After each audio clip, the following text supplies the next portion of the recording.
Spin it.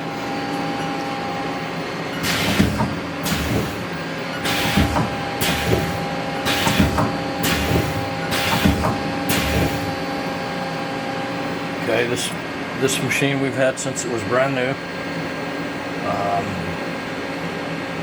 Has pretty low hours.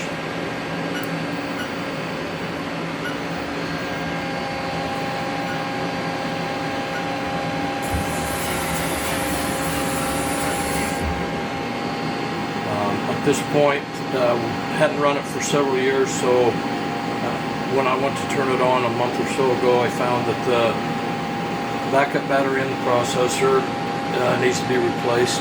We chose not to do it at this time because we're not running it. So it takes several days of having it powered on in order to clear the B axis.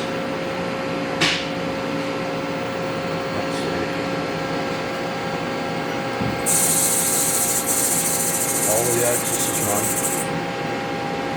Let's do run a quick program. Yep. Okay.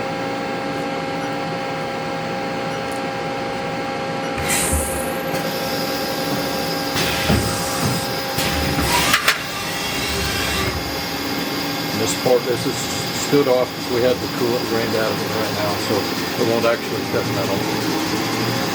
It is the sequence that it would run to make it end that part.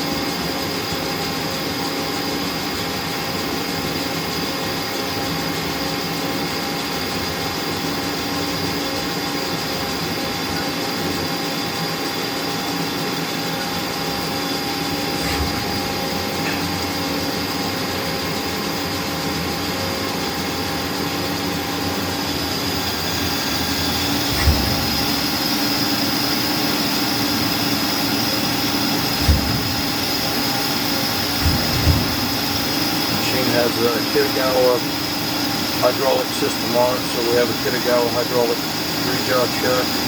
We have a 3J collet nose and a 5C collet nose that are also hydraulically actuated. That's the part that's in it right now, the 3J collet.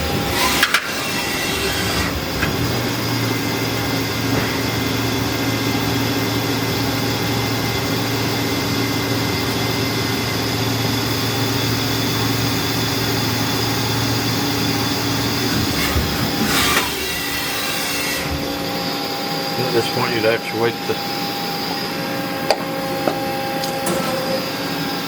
pull the part out and put a new part in. Actually, Perfect. with the foot pedal. Anything else? This machine to load a program from your computer, we have it still has a 3.5-inch floppy drive for the serial ports.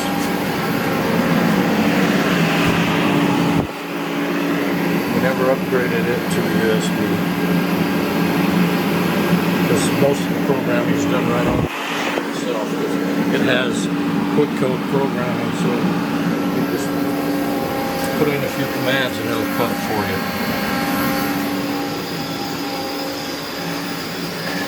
You pull this up hours? Yep.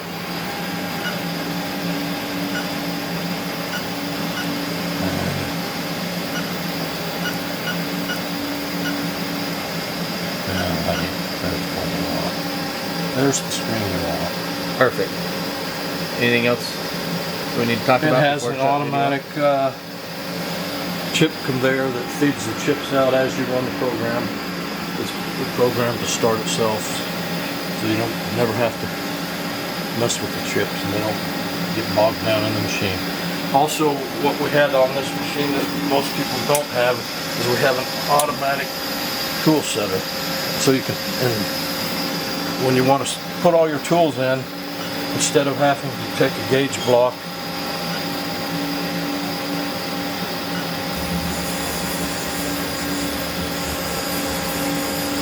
and touch the part with it, you just bring it in against the probe and set the Z offset.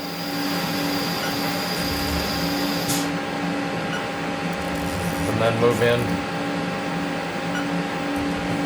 touch off the Z, X and Z. And then it automatically puts the offset in the control so that you don't have to Oh, nice. account for it.